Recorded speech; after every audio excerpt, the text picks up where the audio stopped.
Hey guys, it's Brent with Side by Side Fury, and we're going to talk about shocks today.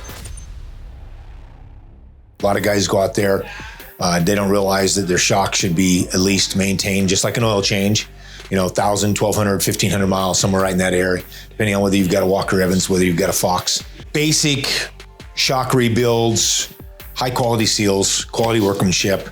There's a lot of factors that we get into, like the weight of the vehicle, what's your riding style, what kind of spring setup do you have, a dual rate spring, are you on stock springs, do you need dual rate springs, do we need to weigh the vehicle, do you have a cage?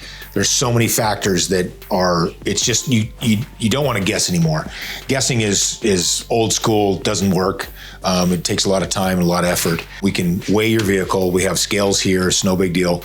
Yeah, if you're looking to get your shocks rebuilt, I would say give one of the sales guys a call. They can talk you through it, figure out exactly what your needs are. If you need to ship your shocks to us, it's not a problem. UPS, FedEx, you give the guys up front a call. They'll tell you how to get them to us.